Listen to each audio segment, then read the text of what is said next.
This is Ken Ball, president of Custom Benefit Consultants, and welcome back to another episode of Boss Moves and Benefits. Here with my partner, the founder of CBC, Robin Ball. And Robin, one of the things that's really been fun and interesting about going through this experience of developing the podcast is just hearing different voices, different perspectives, right?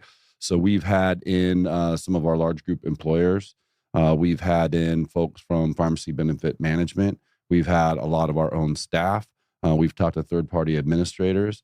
One aspect or one viewpoint that we haven't spoken with yet is an actual risk taker, right? So who is taking the risk? So today we have with us Peter Laio from BCS, and he's going to talk about the role of BCS and in particular of stop-loss coverage, and more specifically, and kind of where that comes into play. Because I think a lot of people would be interested to or surprised to learn that it's really a fundamental part of almost every insurance product that employers consume. And also we have with us Mike Hoffman from Arizona Benefits. So great to be with you this morning. Thanks. I appreciate it. So one of the places, though, that I often like to start is, we joke and say, hey, none of us raised our hand in fifth grade and said, I'm going to be in insurance. So, Pete, just talk about the Pete Laio origin story. How'd you get it? I appreciate it. It's a long story.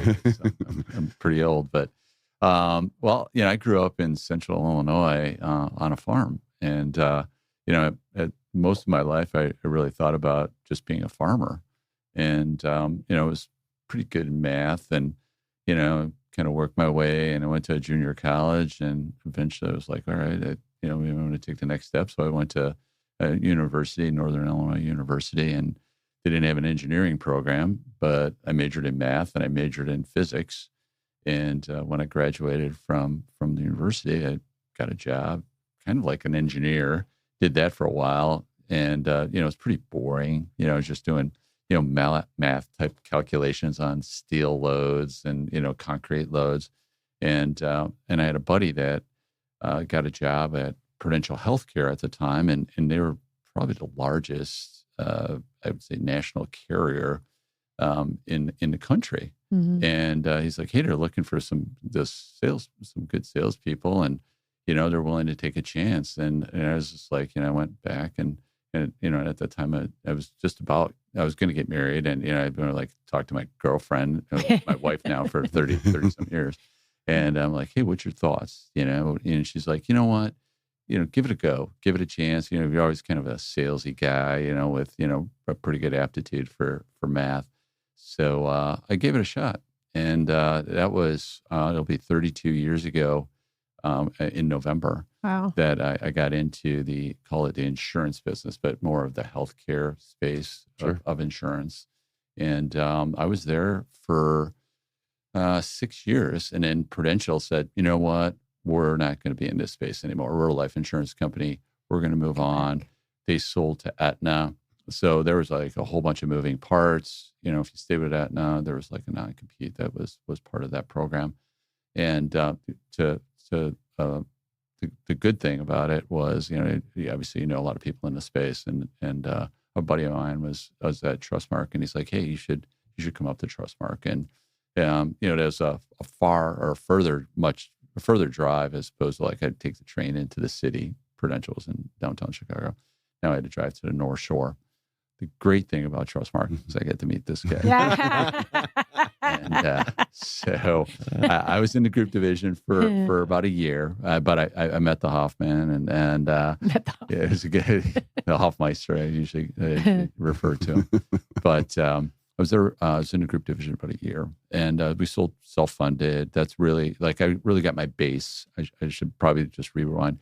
Great thing about Prudential Healthcare was they sent you to group school. They were like one of the last. Them and the Travelers, were probably one of the last true insurance companies that actually sent you to school to learn about insurance or health insurance stop loss. So you would go to group school, and they'd be like, you're good at math. We're going to make you an underwriter. I'm like, I don't want to be an underwriter. I want to be the sales guy. I want to be a real good sales guy. Uh-huh. But that was my base. But then, Trustmark, the first couple of years I had sold, either minimum premium or, ASO cases. did well, advanced, and it was just on the cusp of moving from what was 2 to 10, which was considered small group. It moved into 2 to 50, that 2 to 50 space. So a buddy of mine who I worked with at Prudential was in charge of that space. And he said, he's like, hey, listen, I'm looking for, somebody to come in. And he's like, you've always had like really good success as far as sales. What do you think about like managing a team of people? That team of people managed general agents. Again, the managing general agent of all managing general agents, Mr. Mike here. I got to meet him as well as quite a few other managing general agents across the country. We had a tremendous amount of success together, and I grew a strong relationship with Mike. And it never ceased. We were always together. We were always buddies, and in some form or fashion. Not to bring up like bad things or whatever, but one day I was driving home, from the North Shore, and I had like a really bad car accident, and I was driving like 30 miles one way, when I had to be in the office. Most of the time I was like flying on an airplane to Arizona or California or whatever. And now at that point, and I had my kids were small, and my wife was like, okay, maybe we should, kind of start to think about like, hey, something a little bit closer to home. You're gone a lot. So there was a company just down the street from where I lived, about a mile and a half. It was called First Health. It was Healthcare Compare, publicly traded, became First Health. They had bought a couple of TPAs, melded in some more comp networks, created a large network, but they were really focused on intense medical management to drive down the cost, changing the setting of care, getting it into the right setting at the right time. So that way, it's going to be that much more cost effective for the client, the patient, is going to get the best quality of care. And it was really a precursor to where we're at now. Like to have really, it was a TPA with like large case management. The phone was picked up like on the first ring, and they really had it going. And I'm telling you, they were knocking the socks off of the Blues that did not have that. The Blues are owned and regulated on a state by state basis. You had some national companies that just didn't have that bandwidth, and they really took the business by storm. And so anyway, I became a salesperson there, and we're kind of like all over the country. And they're like, "What's your choice? Where would you like to be?" And I had some business in Chicago, and I said, I'm pretty good in the Southwest. I got a buddy down there who's really good at stop loss. He's taught me a lot, and he's got a big carrier behind him. And so I wrote a lot of admin, and our stop loss was not that competitive. And I looked to Mike to help me out and write stop loss. So once again, through the evolution of Pete and Mike, I was able to get together with Mike and and actually obviously practice our craft, but really write some good quality business. BCS is unique in its own story, though, right? Oh, yeah, yeah. I mean, I think that tell a little bit about Sure. that, and then Absolutely. we can get into geeky stop loss stuff. Great transition. Because I literally, I left. They were sold. I left. First Health became Coventry, then it became Aetna, and that's when I left. And I went to BCS, and great. Both of your previous positions went to Aetna. Yeah, exactly. Somehow, I'm like, I'm not going to be at Aetna, but like I'm afraid that destiny is like just right around the corner. But so at BCS, and I was like, who in the heck is BCS when I got introduced to it? I was like that, and too. It's like, my buddy was like, this is a really unique company that no one has ever heard of, and I'm like, okay, tell me about it. And he's like, we're the only company that is 100% owned by 100% of the Blue Cross Blue Shields. And I'm like, how many Blue Cross Blue Shields are there? And he's like, well, there's some consolidation, and there's some the majority of them are holding companies. And at that time, there was over 40. I think in the original, there was probably like close to 200. Every state had, or every city had a blue, either a cross or a shield. And they started to consolidate. Obviously, Anthem now has 14 states, and HCSC has 5 states. And they just, you're starting to see a little bit more of that, where they're starting to consolidate. And I was like, holy cow! Like, what do you guys do? And he's like, we sell stop loss, to the blues. And it was like, holy cow! And he's like, yeah, somewhat of our mission is obviously to do things, for the blues that they can't do. And he's like, they're heavily regulated because they're a non-for-profit organization. It's like, but, he's like, that gives us, because of the fact that we're filed in all 50 states, it gives us a little bit, a lot more flexibility that they don't have.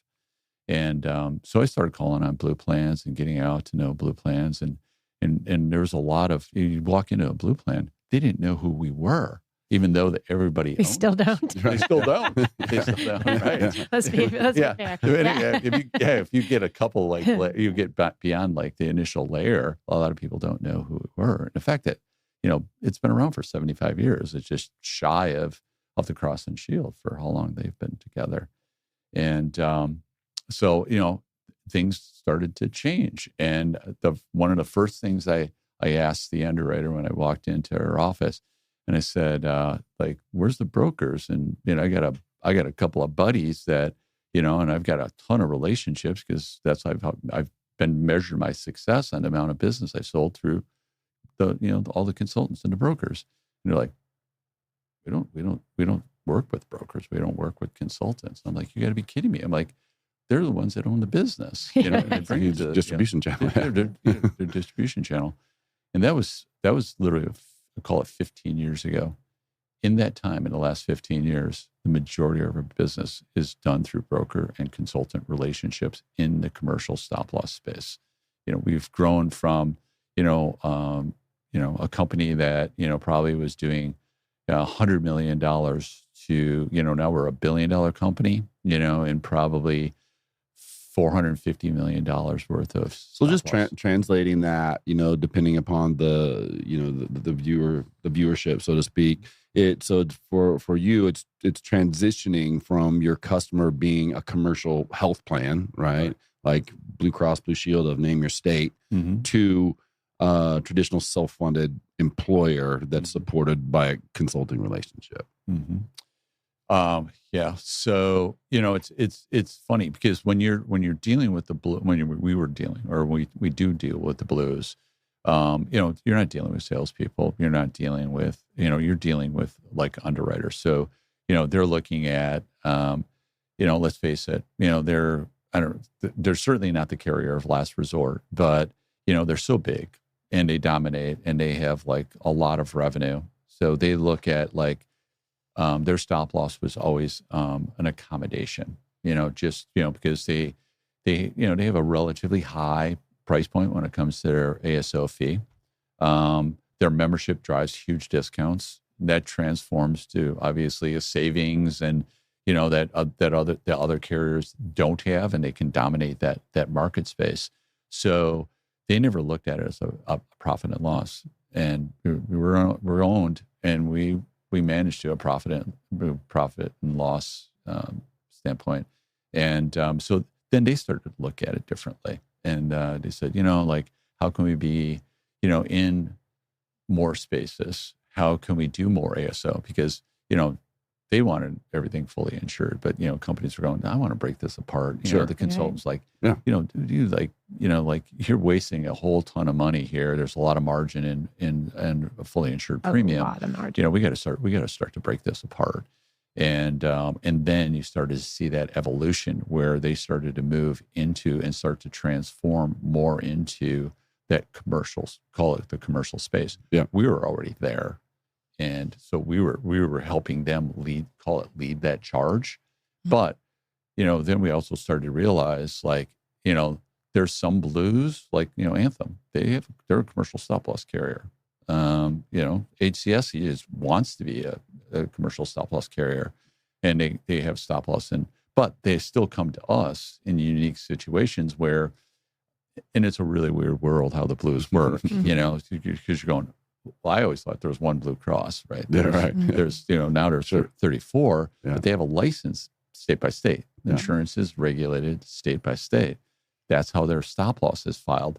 So they'll get what's called a seed. So there's like maybe a company is headquartered in North Carolina, but somehow there's a huge facility. The majority of people are in Texas. Yeah. So they're, North Carolina has to relinquish, Blue Cross Blue Shield North Carolina has to relinquish that seed to to tax. Well, it's strange for us because we always quote Anthem stop loss also. So we make you compete against Anthem as well. Yeah. You know what I mean? Which we do. So Absolutely. Yeah, it's an interesting thing. What's valuable in all of this conversation is my relationship as friends with Pete has brought several relationships, and I judge those relationships. One, Pete's an honorable guy and knows this business and does what he says he's going to do. That's important to me. But then the culture of the carrier, the company that Pete represents, has to also pull that through, right? And so I always say in the insurance business, it's not about the relationship you have when things are going great. It's about the relationship that you have when there is a problem, right? And the carriers expect that things happen, right? And how they react to it is what I look at from a cultural standpoint. And so I will tell you that BCS has delivered every time that we needed them to look at things, and done it very honorably and honored their commitments. And then the underlying piece is that their back room is one of the best in the business. And what I mean by that is their claims operation is all in-house. So that in our industry, it's called what we call a direct writer, meaning they retain the risk. They do all of the pieces in-house.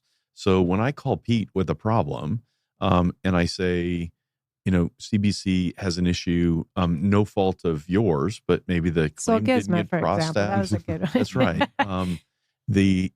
It's all there. Pete can walk around to all of the different heads and say, let's put our team together and let's solve this problem. And so that is as comforting as you can get in this space, to know you're dealing with a direct writer that is nimble enough, but has a 75-year history of being in business and a culture that stands behind the people that represent them. And so I know you all know that, but your listeners need to know that BCS is real. That's a great perspective, and I think it extends a theme that we've had here, right? Of value, creating value. What's our value proposition? And so for us, we are always going to be beholden to our client relationship, and usually it's the employer. Like, we work for them, right? Now, certainly it helps us all to build relationships out in the markets, but our ultimate role is to create value for them. So help us, Pete, describe then from that lens how you help us create value for employers. Sure, absolutely. There's multiple things that we'll get into, or we can get into. But the one thing I always think about stop loss, and I say this to my claims folks, I'm selling, that's our product. I'm selling the fact that we pay claims.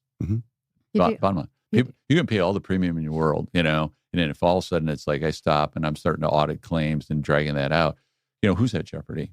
It's the client. Ultimately, it's their money. They have to they have to pay that, or they have to now pay the provider, and then get reimbursed by the stop loss carrier. So I always say, I think you guys are the best at it, honestly, and it's probably the integrity coming from you, and that we have access to you, because always it's like, how do we pay the claim? It's never like, oh no, let's go get the contract out. You have to do that clearly, but like Zolgizmo, I think that was a really good, this gene therapy is new to everybody. These claims are $2.5 million on this one infusion for a child, life-saving. But, and we had to go back through all of our contracts to make sure that, we are covered, with gene therapies in particular, because they're so expensive. But we made the call. We're like, oh my gosh, this is coming down. And the very first thing is, we've got it. It's covered. Like, it's emotional, because that's a $2.5 million that really could tank an employer. Especially, it could really, it's life-saving for the child if it's not paid by the plan, right? So I appreciate that. And it's not just the Zolgizmo. We've done it so many times where it's always like, how do we pay it? as opposed to how do we get out of this claim? Yeah. Always. I agree. That's a good point. And that's really what, I hate to say it, but, our industry tends to lean in that direction is like, well, what can we do to, I don't want to say get out of it, but like, how can we, look in a different direction? And, to your point, Ken, like, what are we doing? And so I look at, multiple things. So, you started looking at these cell gene therapies, and they are life-saving, to cure blindness in babies, like in the womb. They can cure, Duchenne's muscular dystrophy, kids that have never walked before, these drugs are remarkable, but they come at a cost. They're extremely expensive. So the great thing about BCS is the fact that of who we are owned by, besides the fact that what we do in the commercial market, but who we're owned by. In about 9 months last year, we had created a cell gene therapy pool because of who we're owned by. We were able to capitalize that to about $100 million. There's a lot of claims you can pay with $100 million. The great thing about our owners also is there's participants in that pool, and there's also reinsurers in that pool. We're a reinsurance company. So are they. There's they want to buy off on that risk. Everybody buys, risk, or you're at Lloyd's or whatever, you're buying risk, it's an investment, but it creates this pool that's very solvent. You can, you can put a lot of stuff into that. Support that. Yeah. So you can support that. So the way I took that as BCS kind of went down this pathway was, once again, they're using their heft and their knowledge because they're backed by all of these Blue Cross plans, but said, come on in, everybody, right? The way we create this pool is invite in as many hundreds of thousands, millions of lives and spread the risk, because these claims are only going to get more expensive, right? We've just saw one that was $3.5 million. And so BCS is at the forefront of that. There are some other entities doing that, but BCS led in that marketplace, just like they've led in some other creative spaces that I know we'll talk about a little bit. But so there you go. I think what I really appreciate, Pete, about BCS and our relationship with you in particular is that you spent time understanding our model. Mm-hmm. So like when we come to you, you're very competitive on the majority of quotes that we come at, but you know what we're doing on the pharmacy side. Mm-hmm. The network is going to be, the network that it should be, right? That you have the right BUCA, or we're doing reference-based pricing, or we're doing Gardner, that we're really going to work hard. And on our COBRA avoidance program, we take two, if a group is 2,000 plus, we're taking 2 to 3 high dollar claimants off at COBRA if they have a Medicare option or if they have subsidy and not letting those 18 months roll out. Mm-hmm. And I think you see that all those things come together, that our plans usually run much better under trend, right? Yep. And then you give us the rate for that. So that's rare for us, that somebody took the time to understand all those pieces. You guys asked for the data, to kind of stand behind, how we manage our health plans. And I appreciate that, because I think that's why we get the lower premium from you. Yeah. Well, a lot of the misconception is a lot of people will say, well, stop loss insurance is a commodity, right? It's just the rate. And I believe just the opposite. It has to be financially viable. But if you can create some longer term stability with a stop loss carrier inside your large group, mm-hmm. when something bad happens, you can weather that storm, as opposed to just having to flip to another carrier. Because the Achilles heel in that flip to another carrier is that there could be something fall through the contract basis. There could be something that falls through in the plan document acceptance. There are lots of Achilles heels that get employers into a situation where their stop loss is now not paying. And that we're talking about the potential for big claims not being reimbursed. And so that's where we've had success with BCS, is we've been able to retain business, build a block of business, and now that block is pretty profitable. And so now as employers come up for renewal, we can leverage that big block with BCS that's profitable. And so that only comes by folks like you recognizing there is strength in renewing that business with BCS or whatever carrier that the group is with, frankly, as opposed to moving to another carrier. So We really haven't seen it in a long time where a carrier has an invested interest in a long-term relationship, but it's stop loss anyway. You know what I mean? So I appreciate that. We don't want to move every year for sure. Yeah. And to your point that it's all a new experience, right? Even if we've worked with that carrier before, we haven't vetted these really hard things, you know, at volume. So Right. Yeah. So we talked a lot about the emerging gene therapies, but there's lots of things out there that are driving costs, driving claims, in particular specialty drugs. Yeah. And so what are some of the other levers that BCS has, or the things that you're doing as you're seeing these emerging cost trends? Yeah. I really think, when you start to look at the overall cost and, just kind of throw back, like, like when I met you and Robin, I look, look at your model, and that's a model I really believe in, and I always have, and a lot of it goes back to like when I worked at the TPA, but I'd like things broken apart. I think there's more integrity. I think there's more honesty. There's certainly more transparency, right? And let's face it, who really runs things like when it comes to the overall cost. There's big pharma, there's the AMA, there's a lot of that goes into Washington, DC. There's a lot, and then there's a lot that comes out, and a lot of stuff just maybe doesn't get done. I really think you have to be transparent in order to make things happen. Some of the things that I look at, like we're doing. So, there's a cost, and that cost is either like the employer is going to pay that cost, or somehow he's got to get subsidized by the employee and they have to pay that cost. So what happens, then all of a sudden, instead of a relatively low deductible that we had at one time, now all of a sudden it's $1,000, and then, HW, created W created, the ability for, HSAs, and, right. You can start to put money into, health savings account, but it has to also go along with a high deductible, and then the high deductibles just keep getting higher. So we look at it as like, okay, we've been selling this product, stop loss, to the business owner. What are we going to do for the employee? How can we help the employee? So we created a suite of voluntary products that allows, those $100, $500, ticket, claims that are, you're going to the, taking your kid, to get a shot, or, just getting a routine health exam, that's all cash out of pocket. And so we created a suite of voluntary products that people can buy down, that really, in essence, buy down to the deductible. They're going to pay, 4 cents on a dollar. And in return, if you use that, you're going to be able to afford, you're going to be able to pay for that deductible. And it allows them to get into major medical. But the great thing is, it's a voluntary product. So the employee has to pay for that. But what we do is then we reduce the cost of the stop loss, which is employer paid. So there's a discount based off of the number of lines that we have with the voluntary coverage. So it's a win-win. The employer saves money on the premium.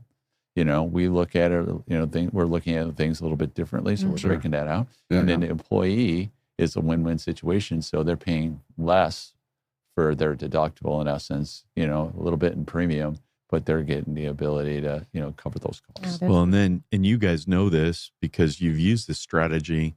When BCS has a stop loss as well as the voluntary benefits, they will accept a file from the claim administrator that triggers, without a paper claim or an electronic claim being filed on the voluntary, because they recognize something in the underlying medical plan. So now it becomes almost seamless for that employee to get a claim started and then reimbursed on the voluntary benefits. Yeah, I was going to bring that up because I think it ties to something that Pete said earlier, which is we pay claims. Yes. Right. As opposed to, these ancillary type products have been around, our entire career. And sometimes you feel like you put them in to help folks, right? To help offset their out-of-pocket expenses.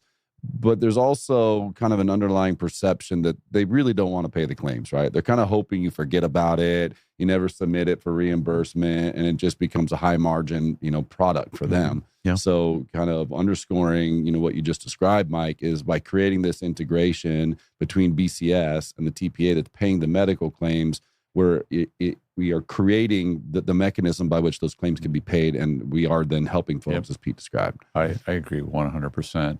Otherwise, you end up with, a great loss ratio, but then the regulators look at it and they're going, well, wait a second, your loss ratio is too low. What do? You give them more benefits that they're not recognizing and they're not utilizing. So then you just got a loaded up plan with basically the same loss ratio, and it's doing no good for the employer because they're not aware of it and they're not making use of it. And they forget. They forget. The other place, so gene cell therapy, the voluntary integration, but then BCS has made a market, and they're one of the few carriers that have made a market in what I would call the part-time employee space. And so there's a great story. You guys are working on a very large case that we hope will consider the product. But Pete, it's worth talking about what that value proposition is.